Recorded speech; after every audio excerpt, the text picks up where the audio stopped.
I'm Chicky Bok Bok. Welcome to the show where neuralgia comes alive. Wait a minute. Neuralgia? Isn't that nerve pain? Why would you want to go to a show that gets on your nerves? What's that?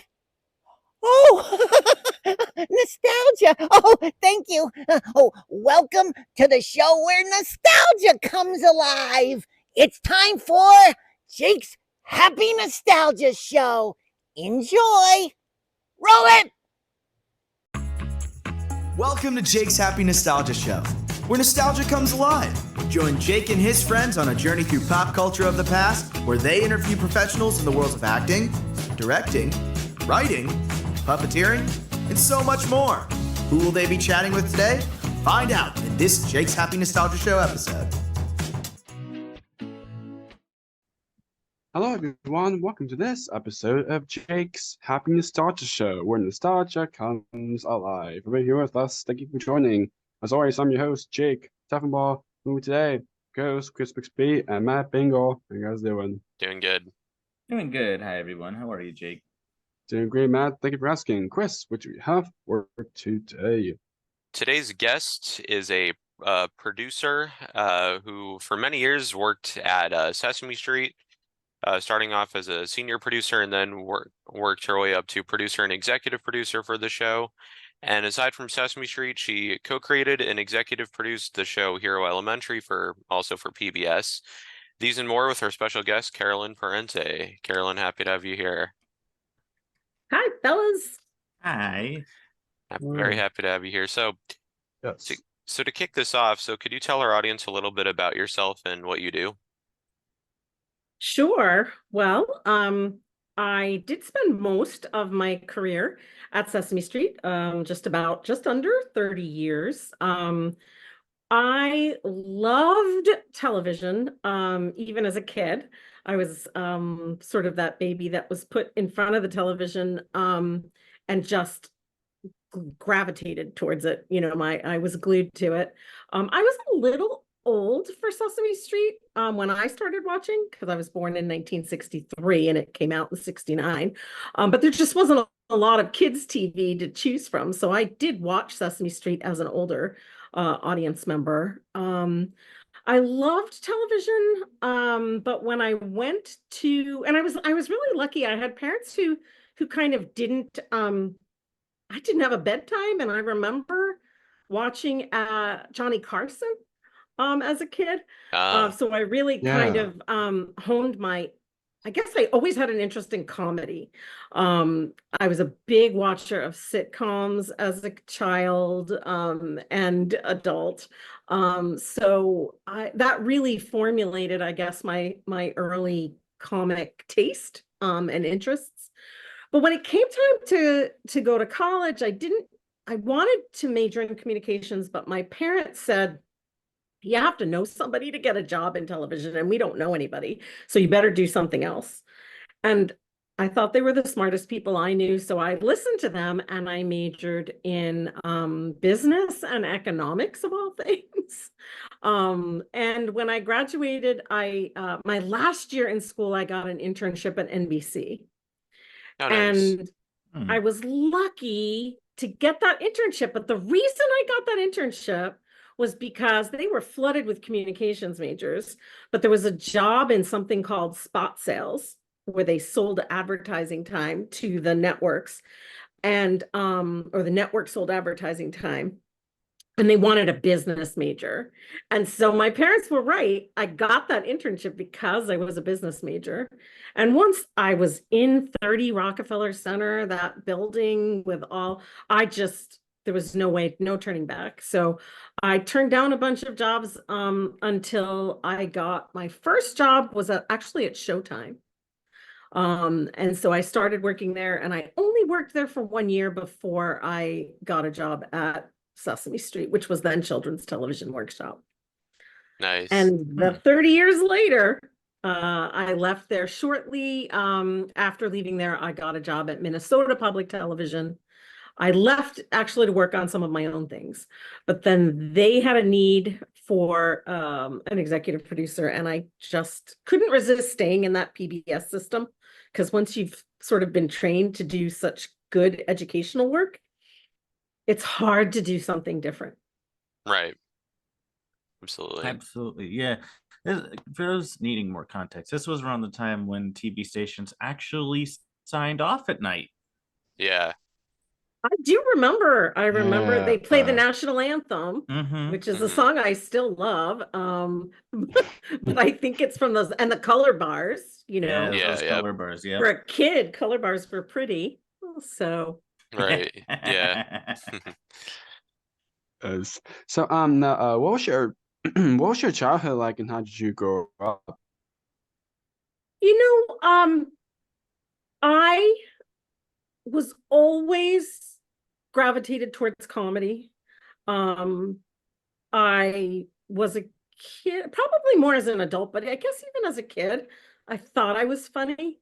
Not everyone agrees with. That's the thing about comedy. You know, you think you're being funny, and sometimes it's not funny to all people. But I always looked for the funny in anything. And I was always really just optimistic. My sister used to get so mad at me, like, why are you so happy all the time? What is there to be happy about? So I was just a happy kid. And I think part of why I gravitated and worked so well at Sesame was because it's such a happy place to work and a happy experience. And so Yeah. that was just part of my nature. I grew up when I was very young, I was in Long Island. I still hear a little bit of that Long Island. Oh wow. But then, like second grade, we moved to New Jersey. So I consider myself a Jersey girl. I grew up in the rural northern New Jersey. Nice. Interesting. Now, earlier you said, you got into, when you went to college, you went into business. This may be just a question, but how did you kind of start as a producer? I know you kind of touched up on it earlier, but I know it's probably not always what you want to do, but how did you get into producing? That's a really good question because I didn't know I wanted to be a producer. I didn't know what I wanted to do. I just loved television. So when I was doing that internship, I would sneak downstairs to the floor. At the time, David Letterman was doing his show Oh yeah. Mhm. in 30 Rock, and I would sneak downstairs and just hang out in the hallways because all of the celebrities would, the dressing rooms were down there. And one of the first times I snuck down there, someone poked my shoulder and it was Marie Osmond and I was in her way. Oh, And wow. so I never got caught, but I loved television. I loved celebrities. I actually thought I would maybe work at like Entertainment Tonight or something. Mm. Just because I had such an interest in it, Mhm. just sort of following them. But gosh, I'm so glad that I didn't do anything as fluffy as that and wound up meeting as many celebrities as I probably would have at Entertainment Tonight, but in a show that's so much more impactful, So, but as a producer, so I didn't know what I wanted to do. I actually started out with business background. I Right. worked in something called Talent Payment Department, which was the department that paid all the union talent. So on a union show, anytime the show gets sold internationally, you would trigger a union payment, residuals and royalty payments. And so that it was just a business job where you were tracking those payments um but I was sending the checks to the actual talent. So that was exciting to me. Like I remember sending checks out to the Pointer Sisters and one of them came back because she'd moved. Oh wow. So, Hmm. it felt fun even though it was finance. But I only stayed there in that department for a year. And then I moved into the production department. I applied for every job I could and they were always filled until the post-production supervisor had an opening for an assistant. And I applied for that job and I didn't get it. He hired a young man who and at the time he told me afterwards he didn't hire me because he didn't think I could lug back then everything was on these big 1-inch reel tapes. and he didn't think Mhm. he could watch a woman lug around those tapes. So so he didn't hire me, but then the guy didn't work out, and a few months later he hired me. So I started in post-production, which Hmm. is like a dark little room where, you don't see the light of day until the end of the workday. But Mhm. it was the most valuable learning experience, because in post-production, you have to do any job in production well, knowing post-production is very valuable. So it was really a great beginning of my career. Nice. Oh, that's awesome. So now, of course, for many years you worked for Sesame Street before starting out in post-production. How'd you kind of first begin, working for them? I I remember at the time, back then, if you went to like a headhunter employment agency, they would make you take a typing test. And I remember thinking, what do I need a typing test for? Like, I just graduated college. I'm not going to be typing. Um, but that's what you had to do just to get get an appointment to get seen by a headhunter. And I think it was the headhunter that found the opening and sent me to the very first Sesame children's television workshop job. And then once I started working as the post-production supervisor, I was just like a sponge. I was learning about post-production. I was learning about every facet of production. Back then, the studio for Sesame Street was in Manhattan, and it was on off of, I guess, like 8th Avenue and or 9th Avenue, 10th Avenue, something like that. It was an old Unitel studio. And Mhm. the edit room was in the on the top of the studio over the marquee. And so I was in the studio while we were in doing the post-production. So I really got to see a little bit of everything. And by seeing that is where I learned where my instincts were. I was very good at post-production. Those skills came naturally to me. And I had a chance to go from that towards directing. Hmm. And I was like a technical director on one of the shoots. And I was an AD, associate director in the edit room.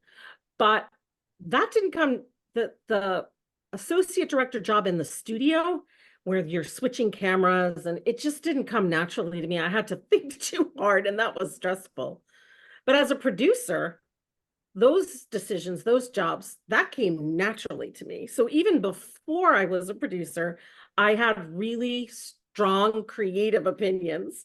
And so the idea of being in the role where you get to make those decisions was really appealing to me. And that's why I went in that direction versus any of the other Hmm. wonderful ways you could, work on the show.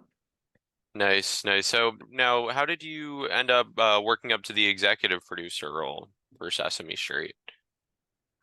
Wow. Well, it's not a fast road. Right, yeah. Sesame, even back then, because it was such a great place to work, nobody left. So, in a, and Sesame always has been a not-for-profit organization. So, it's very sort of bare bones. You have a small working staff. And so there isn't room to just promote you unless somebody leaves, and then you can get promoted into that job. And when nobody leaves, people would stay and stay. So it was very common to be a production assistant for like 12 or 14 years before you moved up to like an associate producer. And I was lucky because I didn't go the production assistant route. I came from post, and I skipped over the production assistant job and went straight to associate producer. It was a long time. I was probably there for still probably 10 years before I was an associate producer. But my path, I was lucky because it was when the show Elmo's World was being developed. Yeah, yeah. And that was a very difficult technical show because originally we planned to do that for the very first time ever in real-time animation. So we had planned to capture the animation, the movements of the puppeteers live. And it was a lot. So I had all this post background because it was multimedia. So it was puppets, but it had animated background, right? Yeah. So it was that marrying of the animated background with the puppets that we were planning to do in real time. It was a heavy post show, and I had all this post experience. So I kind of jumped over the production assistant role and went straight to producer role because I knew so much about post. And I wound up being a producer on Elmo's World was my path. Nice. Absolutely. So I'm curious. This may be tough to choose, but do you have any favorite Sesame Street Muppets? Oh, wow. Here's how I always answer that question. My favorite when I was a kid, which feels safe because I was a kid. Once I became the boss, you can't pick from your kids, right? Like they're your no. No, absolutely not. kids. Yeah. No. and No. you have to Yeah. treat them all equally. Yeah. But when I was a kid, Grover was my favorite. Oh yeah. And that's Oh, yeah, everybody. comedy, right? Like my Mhm. comedy background just Oh, thank gravitated Oz. towards the comedy of Frank Oz. Oh yeah. Yes. Yeah. I mean, I remember watching like, interviews and appearances, and you got to do a lot of them with Elmo. Yeah. Mm-hmm. Yeah, so a lot of so it's great. I had this teacher, I should just say, in 6th grade, who everyone hated Mr. Burns. And I didn't know why until 6th grade started. And the first day he said we were going to do oral book reports for every week. We had to do an oral book report. And everyone was terrified. Yeah, it was scary, right? To have to get up in Yeah. front of the class Every But week. by the I know, yeah. every week. But by the end of the school year, I was cured of that fear of talking publicly. And so, and I bring that up because in my career as executive producer, I spoke a lot publicly. I mean, just the cast and crew was a lot of people, and then there was press all the time. Mhm. And I was very lucky. I think I excelled because I didn't have that fear. But the beautiful thing about doing performances with a puppet is that nobody's looking at you. They're all looking at the puppet. Yep. So Yeah, that takes exactly. all the pressure off. So Oh, yeah. it makes it very easy. I wish I had Elmo here right now. I know, yeah, and in the past we've had Kevin on and Ryan on. They've Oh gosh. done a wonderful Such job with wonderful that guys. character. Oh yeah. Yeah. Yeah, I mean, Yeah. the history of that character, kind of really developing out of the strengths of the performers. Yeah, You because know, I remember like seeing when Elmo started, he was really just kind of like a background character. He didn't Yeah, even he have the name was, Elmo yet. yeah, Yeah, it was Richard Hunt, right? It was Richard No, Hunt who just. Richard I Hunt. think, Well, I when he think, went- I when- think Ryan point. Mule. When he was then given Oh Richard? no, you're right. Well, there It was both was- of them, I think. Yeah, it was 'cause- Both, Richard at one because point. it was just a background character, right? So it wasn't like Yeah. it was At that point, it somebody's. was. Because when he was Nobody really wanted it. Yeah, because when he was a background character, like a bunch of the Right. performers would do him, and then Brian Meal and Richard Hunt started doing it when he was given the name, and then obviously Kevin for many years, And then and now Ryan. Richard did like his yes thing, Yeah, and then Richard which was the like, producers threw- weren't necessarily fond of, I guess, because I remember Yeah. Kevin telling us that. Yeah. Hmm. And then Yeah. Kevin's gave what he got, and then still And- and rest is history. And there's people still to this day, like us, still liked about mentioned Kevin's performances. I don't know. Yeah. And Oh, even when yeah. Ryan like took over, even now, Ryan's doing an amazing job. But oh my gosh, Yeah. no matter what, no one can top Kevin. I know.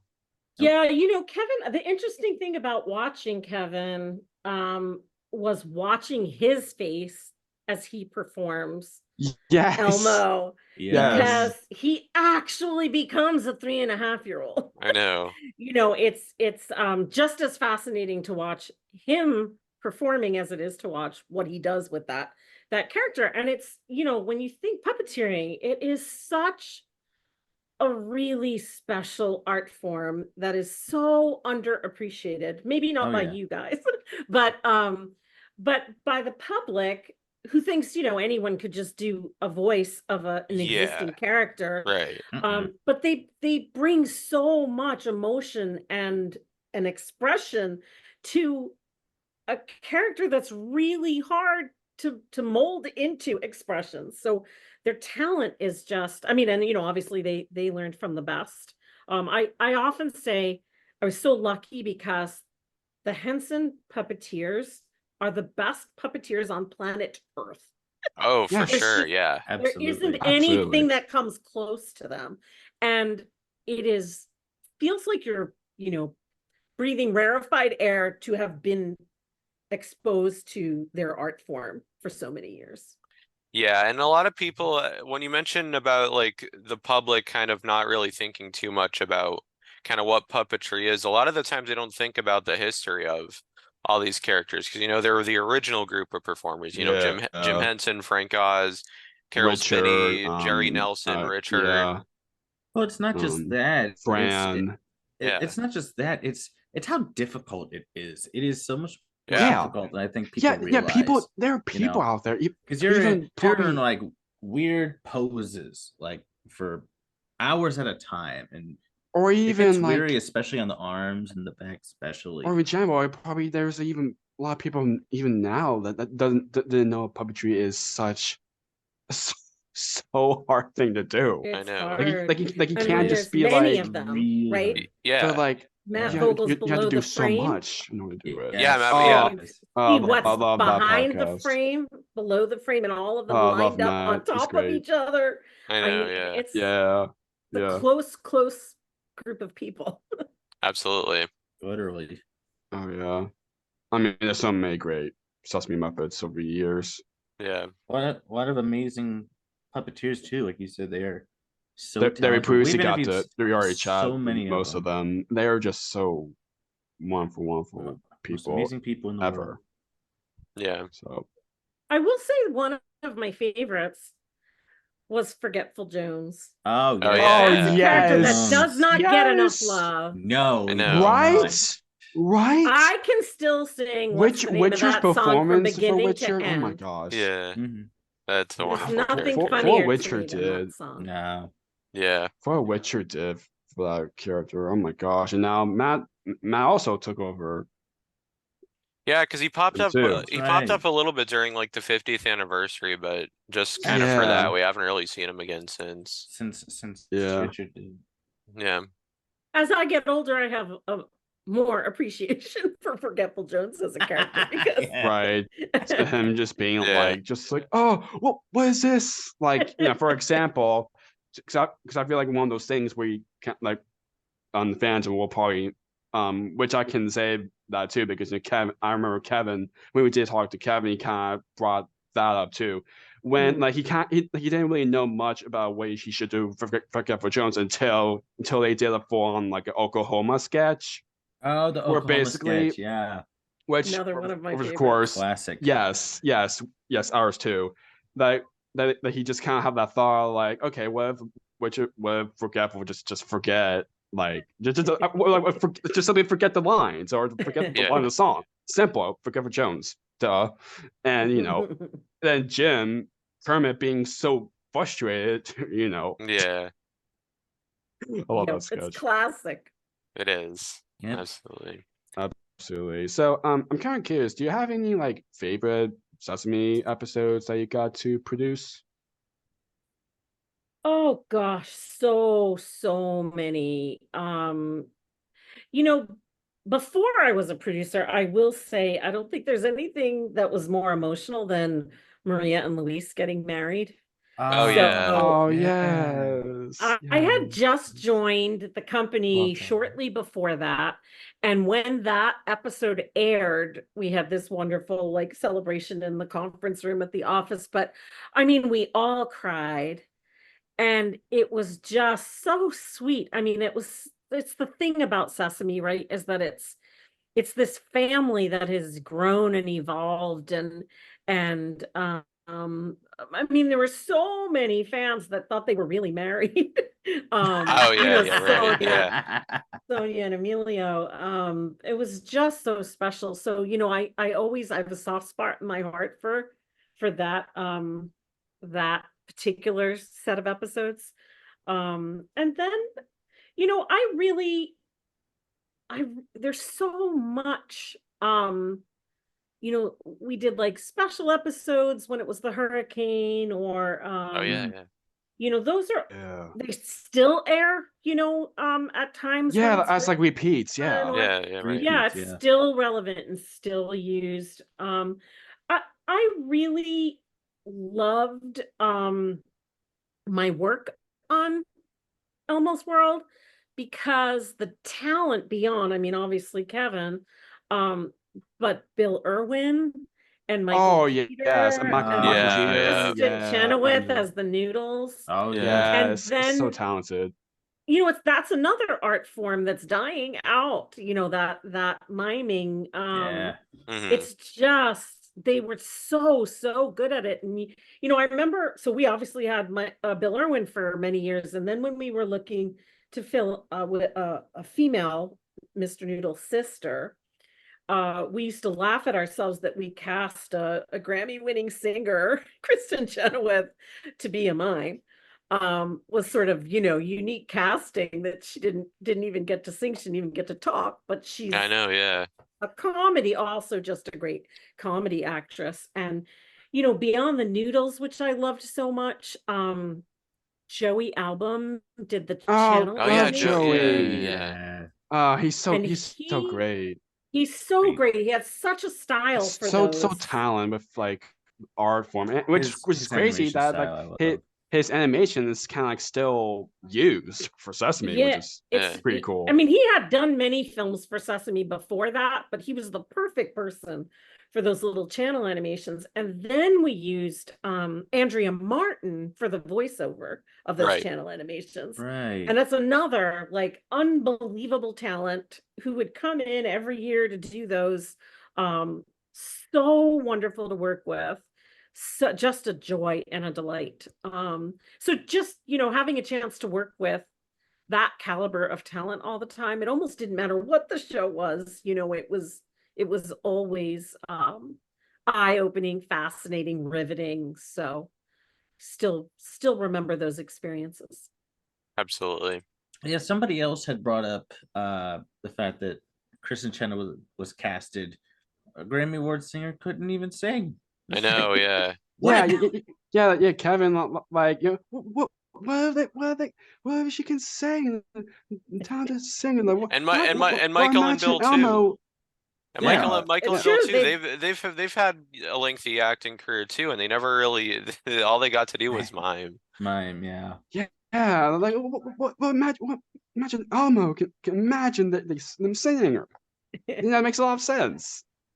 I mean, Yeah. but yeah, oh my gosh, Elmo's World, it was such a Yeah. great Very, succulent. very technically advanced for its time as well. Yeah. And that was when It's like- new Sesame fans got to like watch it when Elmo's World was like a thing, like the new generation who started watching Sesame, when they're like 2 or 3 or 4 years old or around that. Like they just want to see Elmo's World. That's how Yeah. amazing It was very that segment polarizing at the was. time Yeah. because a lot of the old school Sesame fans hated Elmo's World. I bet. Yeah. I bet. Yeah. Because it was Yeah. for a younger audience. And, we had to embrace the reality that the audience was very, very young. Yeah. Yeah. And part of that Yeah. is because PBS has a young audience, Yeah. but it's Mhm. also because Sesame was such a safe brand that it was the very first thing that parents wanted to share with their kids. So we tried to ignore that reality for a long time, but at some point you have to embrace who your audience is and why, which is a lovely thing that parents want to share that with their kids. And that age of kid, the younger kids, loved Elmo's World because they loved Elmo so much. I mean, kind of reason why the people who did watch Sesame when it first aired to who first started watch Sesame when Elmo's World was a thing. Throughout the years, Sesame is so different. With The things format's that you definitely can't. changed a lot over the years. With Yeah. that what was that word? That they can't have that those jokes, those sarcasm or something like that. They can't do it to the show anymore and do it back then. Because the It show was is kind of interesting. remember Remember how over the years it's changed, Yeah. when the spoof, I think it was the spoof DVD series came out, or one of the anniversary seasons, and they had to put that disclaimer on it that this content isn't for, was not made for today's kids, but was made. And, just in general, I think comedies become so much harder. You for maybe good reasons, you want to be sensitive to you don't want to offend people, but it's really hard because part of what comedy is making fun of, right? Not with the intention of making fun of people, but finding the comedy in everyday situations. And it's harder now. It's much harder. Exactly. Oh yeah. Exactly. Yeah. Yeah, I was you had mentioned the old school fans hated Elmo's World. I don't know how true this is. I kind of get that same feeling with the Around the Corner era back in '93. Yep, because it was a lot of backlash about Around the Corner. Yeah, because it was so. I mean, yes, they introduced a lot of new characters. You had Zoe, Rosita was introduced a few years prior. All these new characters, but they also expanded the show. And all these new locations like the Furry Arms and then Furry Arms Hotel, the playground. I remember. Playground. I the can't Furry imagine. Arms was the best part of Around the Corner. Yes. Because those stories were the best. Oh, they were great. Yeah, and then in a small way, I think that's what years later kind of turned into the UK show, the Furchester Hotel. Yeah. Yes, which I did work on, and in fact, that was what when I left the domestic show Sesame, I went over to produce the second season of the Furchester Hotel because Dion Nosek, who had done the first season, was leaving the company. And so I left my job, and the timing just happened to work out that I went over to the UK and stayed for a summer to produce that show. Nice. And that kind of felt like old Sesame, so it really was fun. The physicality was fantastic in that show. Absolutely. So speaking of segments, you also co-executive produced Elmo the Musical, another fantastic segment. What was it like working on that? Oh gosh, so much fun because we took everything we learned from Elmo's World and then just kind of upped the ante with Elmo the Musical. So we got much better at the green screen kind of full body puppetry stuff, which there was so much of that in Elmo the Musical, and it did take forever to shoot.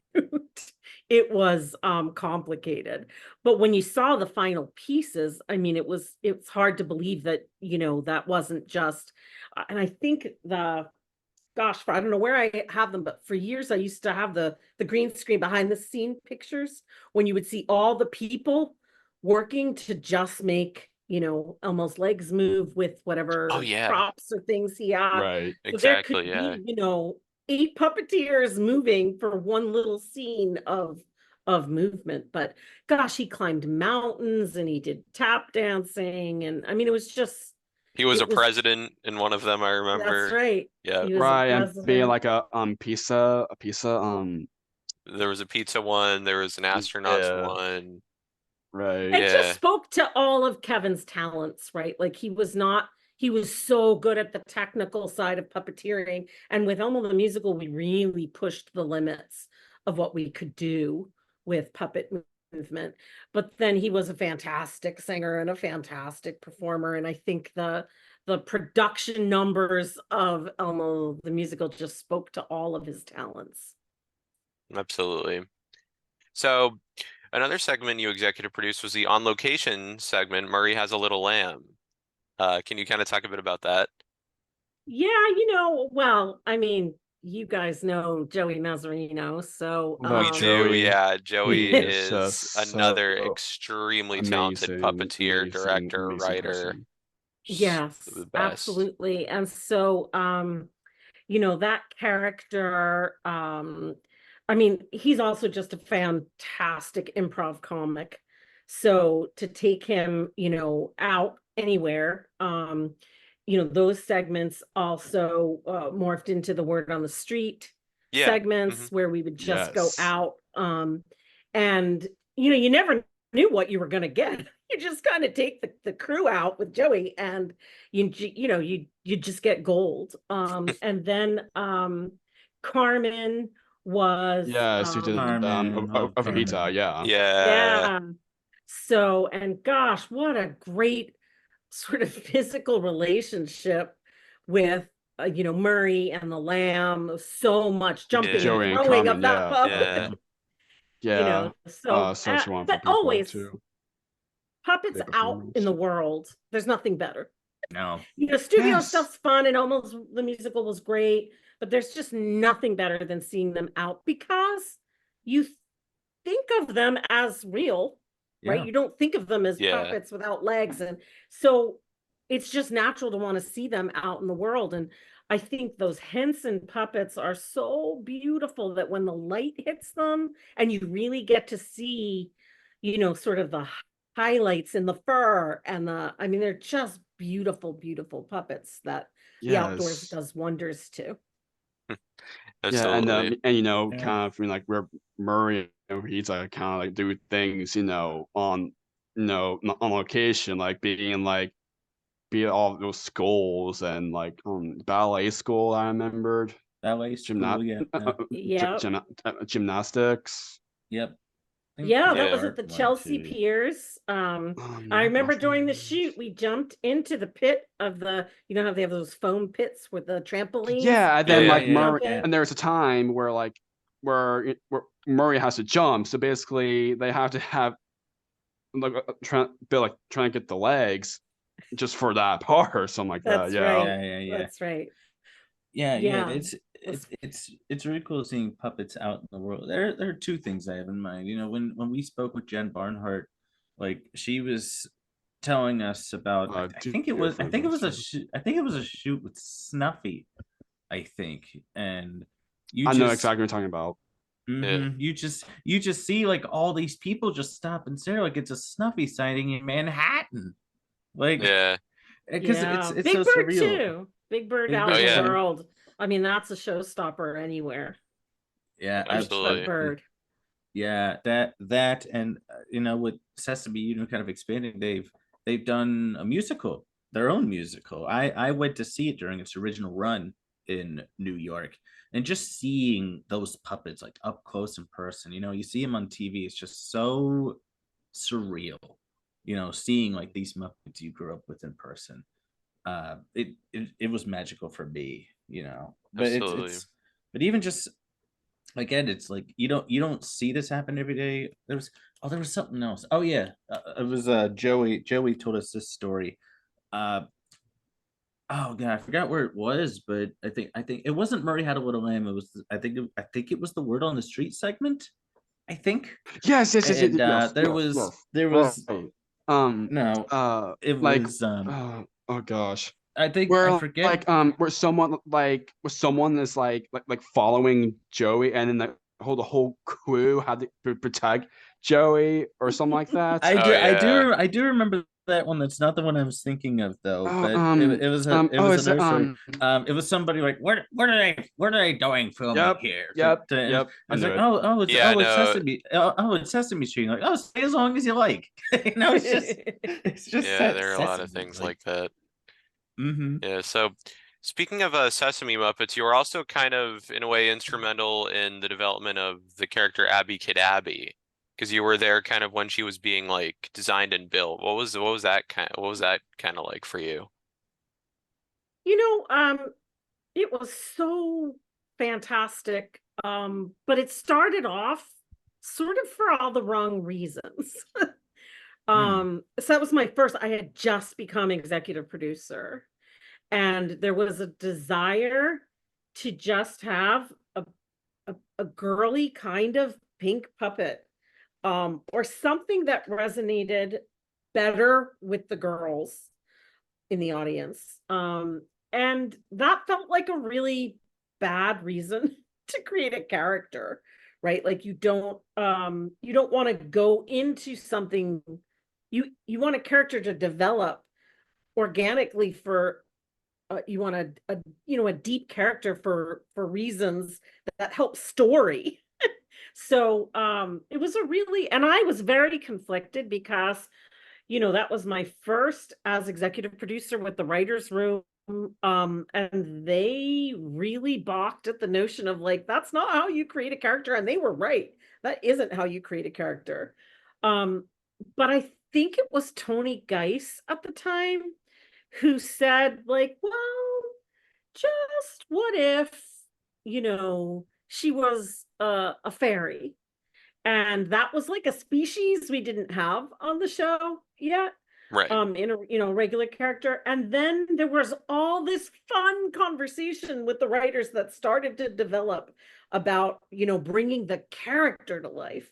And so we did wind up creating a character that was pink and pretty, but she's sassy and she's smart and she's got a real creative and confident personality. And so we loved her. But sometimes you go into things, and you just gotta give it a try. And I think we wound up solving for what the needs were and what would make a great addition to the show. And she was, I mean, and is, she's a fantastic character. Ah, And then came casting her, right? So the character was created before it was Leslie, and Leslie has just, love I mean, was Leslie anyone so born much. to Just play people Abby everywhere. Oh my Cadabby? gosh, Oh Leslie. Yeah, my Leslie is the gosh. sweetest. She is just She's dearest, awesome. and for what she is, she's so another amazing performer too. I mean, for what she like bring to Yeah, Abby is just she's so just a special. genius. Definitely. She's just she's the best.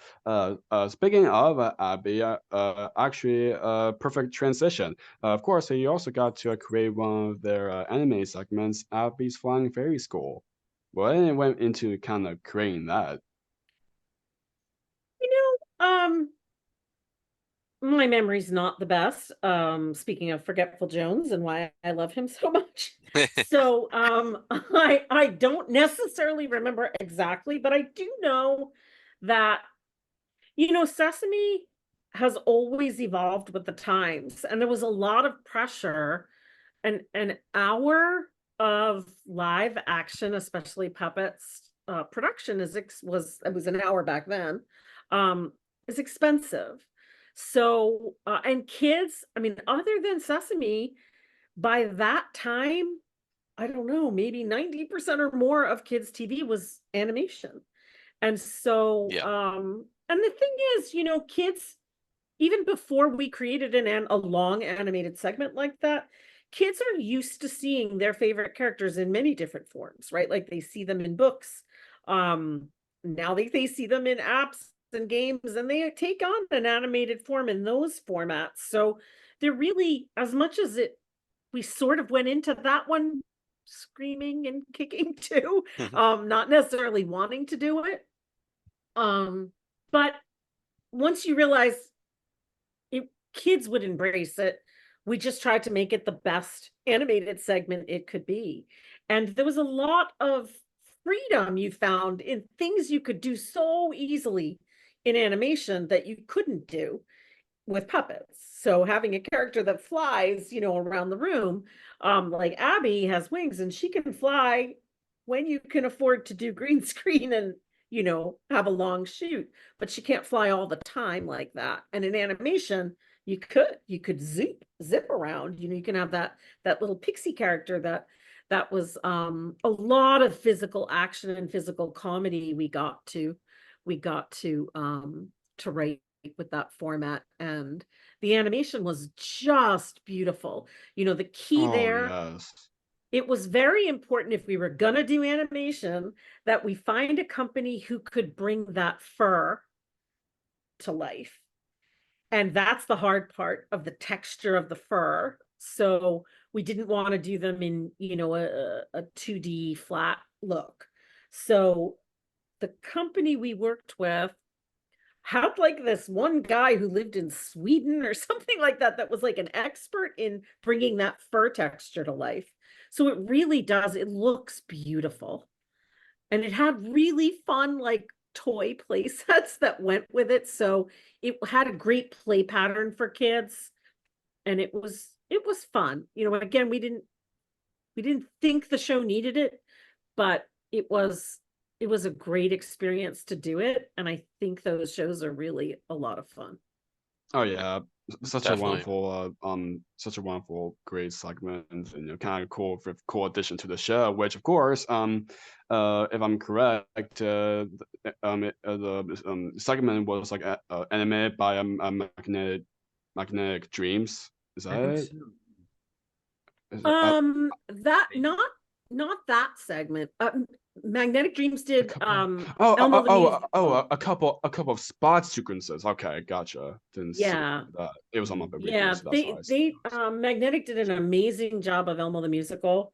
Oh, yeah. And Gotcha. yeah, it was, I'm trying to remember the guy's name who worked with us too. Ricky Boyd, was it him? Oh, no, Ricky did Elmo the Musical. Ricky's another amazing. Like Love having Ricky. been a He's great puppeteer too. that So many, also so many became an wonderful people in animator. Sesame Yeah. Street fandom is just so like, oh my gosh, like we know every single. Yeah, it's why it's like a rare, it's hard to work anywhere else after that, right? Because everyone who works on that show or worked on it anyway, it was a chance to work with the best of the best.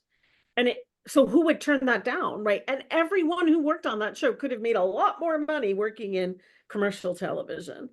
Yeah. But it was a chance to do something important, but also to work with the most talented people. So it was the most talented puppeteers. It was the most talented directing staff. I mean, John Stone, Ted May, these were directors that were phenomenal at what they did.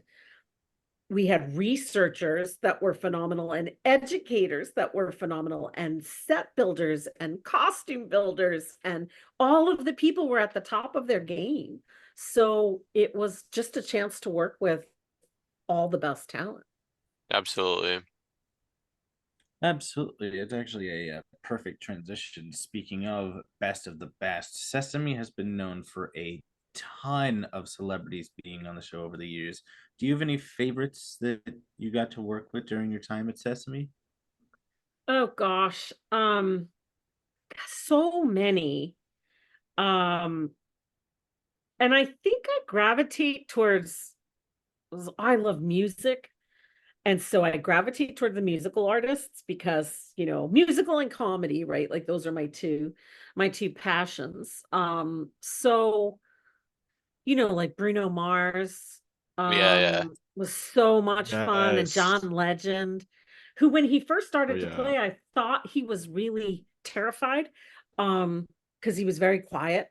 But then the minute he hit the piano, he just lit right up. And what a beautiful, beautiful segment that was. and so many, like we had Destiny's Child on, before Beyonce was really Right. Beyonce, right? Right. Yes, Yeah, I got a new way to walk. yeah, Yes, That the one, new yeah, way to which that walk. one, that amazing, one, and amazing. John Tartaglia did like the choreography for Yeah. that one. yeah, and then the Will I Oh, yeah. Am, you did the song Oh, with that was a him. good one. Yeah. Yeah. And one of my favorite ones were, but we had to pull it from the show, was Chris Brown. So Yes, I do. see the Yeah, signs. I saw that. I think And I saw that on YouTube. Yeah. it is on YouTube. And it was just bad timing. He had, sort of media problems with domestic abuse or whatever it was at the time. Yeah. And so we pulled it. But why that was so painful was because it was one of the best pieces I think we've ever done. Like it was that, celebrity with Elmo in that multimedia environment. The song was fantastic. His performance, Chris Brown's performance was amazing. So it was painful, to pull that, but now YouTube, now you can find everything, right? Yeah. Right. Yeah. Absolutely. So of course, also Sesame Street, of course, also known for its many parody segments. What were those like kind of, what were those like in getting to produce them? I think those are where we just have the most fun. Because it's fun all the time, but that's where really, beyond the writers who come up with the most clever ways to parody something, that's not the only art form that's on the table with those parodies. You have the makeup, the costume people and the set designers, right, that really bring to life. And in fact, we had done one of Law and Order, right? And we Yeah. had Yeah. to Right. special, yeah. That one. Yeah. That's the funny one. So we had to Oh get yes. special permission to use the cha-chung sound, Yep. right? Yep. Yep. Yep. You can't use that without permission. And when they saw the piece, Dick Wolf, I wound up having lunch with Dick Wolf Oh because wow. he was so enamored with the piece and the parody that they showed that piece on their TV Critics Association event they had, and they opened up with that, and it was so it was the press just went wild for it, that we wound up having lunch to see if we could do a version for the whole, that was the letter M, I guess it Yeah. was, right? Like, and so he wanted to do the whole alphabet in Law and Order parody. And so it's just, again, we're not for profit, so we couldn't devote that kind of resources to just one parody. But that's the fun. Like, it's fun for the celebrities, it's fun who you're parodying, and it's fun for the adults, and there's always something there that the kids yeah. are getting it too. So Yeah. Yeah. And then of course, they green light to use it, the sound effect, which is so cool. Yeah. they did, yeah. Wouldn't have been of the same Sesame, without it, right? Right. Yeah. exactly. So Instead of with whole like Sesame like composing team how to do remake or anything, like no, like you have the original of it, which is it's even more Right. crazy. And then we created a show segment. Before I was the executive producer, there were those great Monster Piece Theater parodies yeah. that were done. Oh yeah. So we wanted, in the spirit of that, to recapture that when we did I think it's Cookies Crummy Pictures. Yeah. Yes. Yeah. Yeah, That's so yeah. that was a lot of fun parody stuff, right? Like, we did all the current stuff. I think in that series was the Game of Thrones. Mm-hmm. Trying to remember what some of the other ones were, but those were Those are funny. Yeah. yeah, they were really funny. Yeah.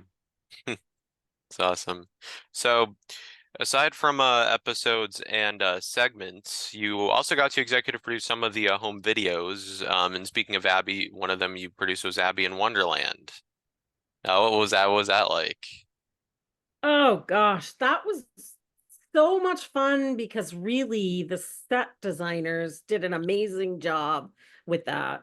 I'm pretty sure we went over budget. And so some of that um budget stuff lingers in my memory about getting in trouble for that. Um but it was well worth it because it was beautiful.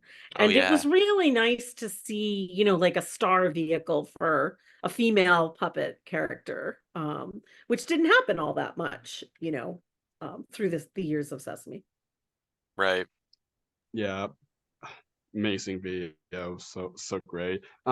So of course, in addition to producing, you also got to write a couple of episodes for the show. What was writing for the show like, compared to producing?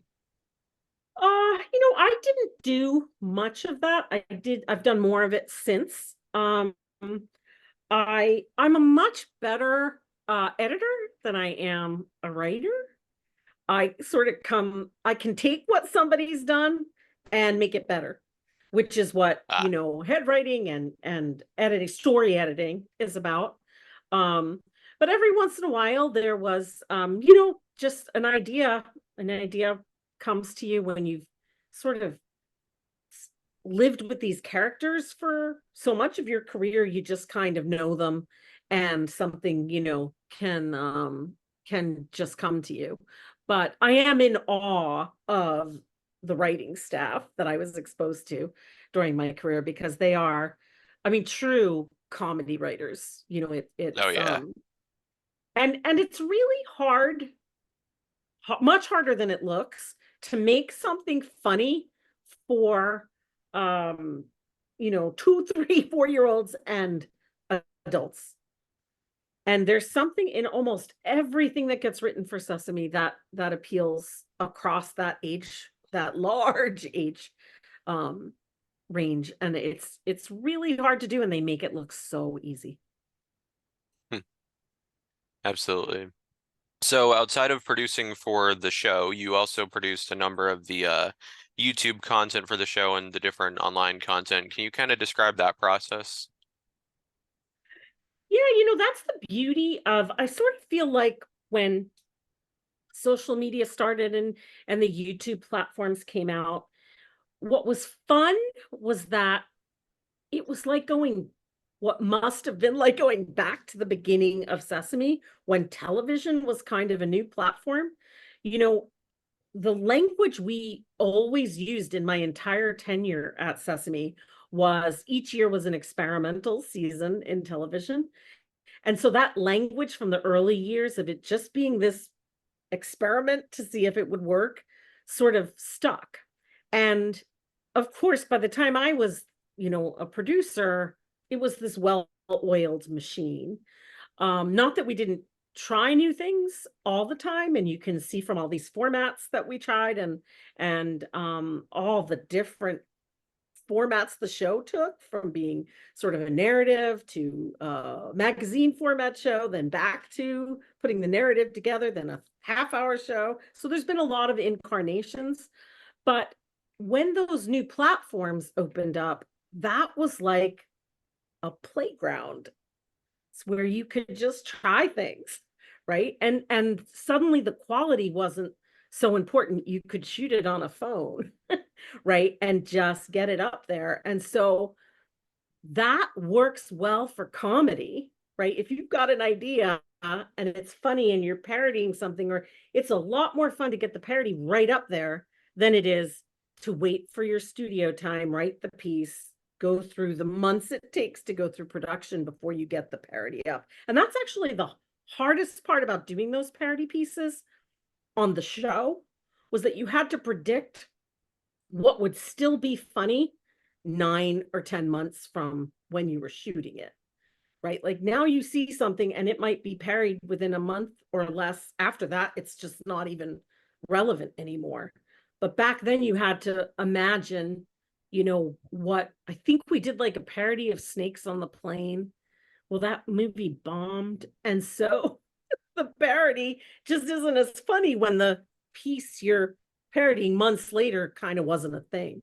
Hmm. So those new platforms were just great ways to just do almost nothing but have fun. Absolutely. So now moving on from Sesame Street, after you left, you then went on to co-create and executive produce the PBS kids series Hero Elementary with fellow Sesame writer Christine Ferraro. How did that kind of come about?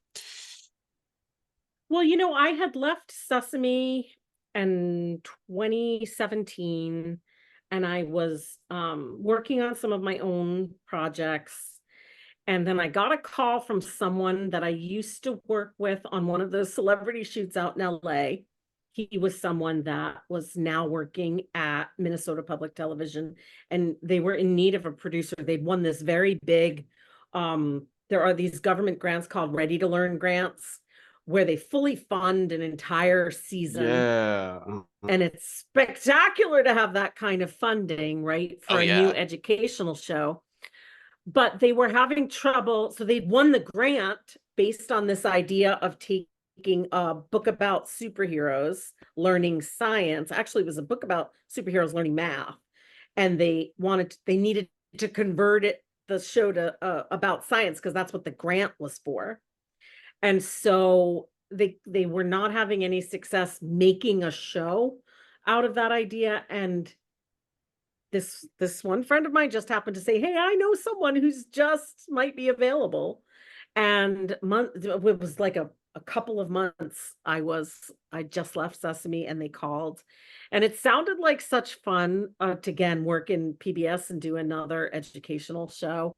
And I think the draw of it was, when you're trying to teach something and be impactful, that hook of superheroes was like, wow, what better hook could you have than superheroes to get kids engaged, right?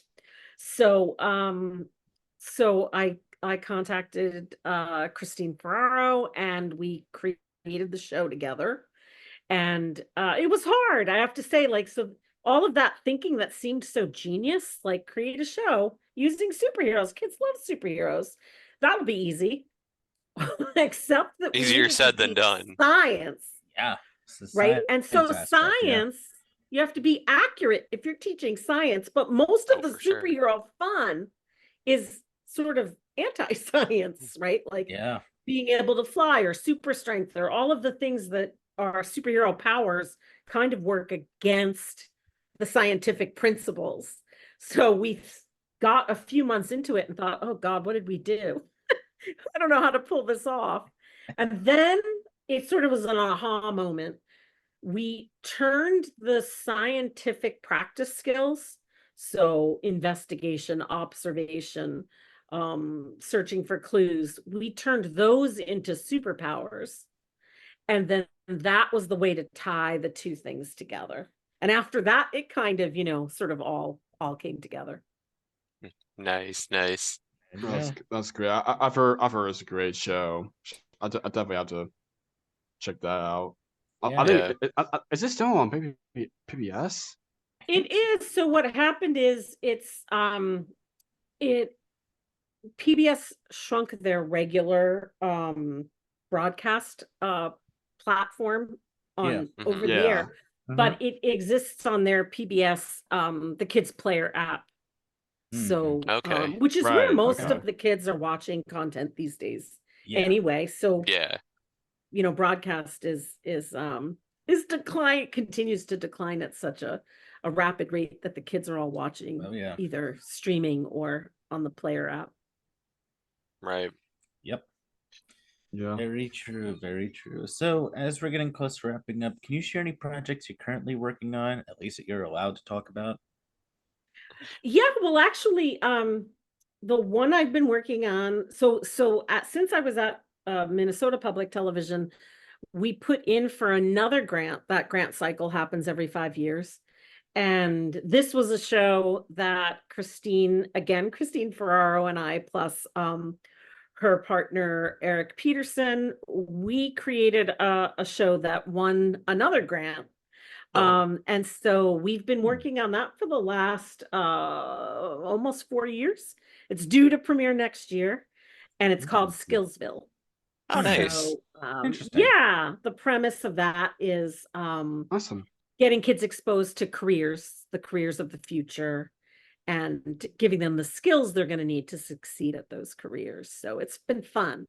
Yes, That's wonderful. absolutely. So There is one piece, something about me that I don't know if you know that might be interesting to end the Okay. show if you're at the, there's only a few people, or let's just say a small group of people, that have had the honor to be immortalized in puppet form. And so while my crew used to call me CLP, Carol-Lynn Parente, when I left Sesame, CLP became Oh oh God. my goodness. Wow, look at that. Phenomenal. Wow. That's Wait, amazing. oh my goodness. Wow. What? That's awesome. Yeah, I don't know. Can you see? They did Yeah. such a fun job. And Ah, Oh my. so wow. That's your so that's basically yourself. Pretty Yeah. much. it is me. That is so Can't you cool. tell? Look, she's got the That is glasses on her head. awesome. Oh, That's yeah. phenomenal. So Yep, yep. great. My glasses on the studio were always on my head. Yeah, So they right. put the glasses on my head, and then their Puppet builders are so puppet phenomenal thing, on I that don't know if you show. can see this, was modeled after this Emmy dress I wore. Oh, okay, Oh, nice. wow. Okay. Yeah, Okay. pretty my good, right? goodness. That's So, awesome. and when I tell Wow. you, after all these years of working with puppets, how hard it is for me to even open the mouth. It's just like I can barely open the mouth, let alone I couldn't give expression to that because the strength of my hand can't manipulate, the way they're just having this. It makes you even more in awe, of what they do. But it is super rare to have a doppelganger in puppet form. So I feel very lucky. Absolutely. That's so So, great. That's That's amazing. wonderful. so Wow. to end this off, the last question that Jake's about to ask is a question we ask all of our guests at the end. Go ahead, Jake. Thank you, Chris. Of course, this podcast is called Jake's Happy Nostalgia Show. When you think of nostalgia, what do you think of? In your own words, how would you define the word nostalgia? Nostalgia. What do you think, CLP? So I would say nostalgia is when you remember something that makes you happy. But I think it has to me, it has to be a memory that you want to go back to. Right? Like it's just not a memory that, oh, that was happy, that I remember. It has to be accompanied by wanting to transport yourself back to that time. She agrees. Yeah. And I think what's interesting to me about this show and talking to, because I've done a lot of talking to people in my whole career, that were way younger than when the heyday of Sesame Street that we've been talking about this whole time, is what nostalgia means to you about things that you do experience, but not in the same era. Right. Right? Yeah. Like, Yeah. that's really interesting to me. This notion that there is nostalgia for things that were not from your era. Absolutely. Oh, yeah. Great words and done. Well, Carolyn, thank you so much for taking the time to do this. This was a blast. Yeah, thank you for your patience with me. Yeah, of The course. older I get, the harder it is to multitask. So yeah, No, I it's all. appreciate you hanging in there. And thankfully, Belinda, who also had such a wonderful time. Love Belinda. Yeah. She Belinda, said, yeah. have you heard from them? You need to do it. So Oh, Oh yeah, her Belinda's the too. best. Yeah. We She's- get she's that a the lot best. from Sesame people. Yeah. Yeah. Like, Yeah. words Like, got, words wait, gotten like, raise your around at hand, Sesame. like raise your hand if you didn't have this show. Yeah. Yes, exactly. Yes. Well, yeah, and something like that happened. we'll keep in touch, Carol-Lynn. I'll let you know when this goes up. This was Great. awesome. Yeah, Yes. congratulations. Thank I saw you. Thank you very much, the Carol. It means a Johannes lot. one too, and that was just Oh. so Joe. Joe's- what a Joe's awesome. fantastic way to celebrate your 3 years on the, Yeah, you know, yeah. he's like the fountain of all knowledge, right? Yeah. Oh, for sure. absolutely. Yeah, thank you so Absolutely. much again for Thank taking you. your time to do this, and Yeah. means a lot. And thank you for what you've done over the years with Sesame Yeah, and things what you're thank doing now. And you. can I wait one second to store and keep up the great work? Hopefully we'll do it again. Yes, absolutely. All right. absolutely. Enjoy the rest of your day, Carol-Lynn. We'll do. Bye. It's goodbye from us as well. We absolutely enjoyed our time with the wonderful Carol-Lynn Parente. Links to her social media will be in the description down below for people who want to connect with her. And it's goodbye from us as well. Keep on the lookout for more wonderful interviews coming your way. And as always, Jake, take us home. What do we say? Keep nostalgia alive. Take care, everyone. See you next time. Take care. Bye. Bye. Bye. Thank you for tuning in to another wonderful Jake's Happy Nostalgia Show episode. Be sure to follow Jake and the Happy Nostalgia team on social media, check out our website, and stream the show wherever you find your favorite podcasts. And as always, remember to keep nostalgia alive. Bye-bye.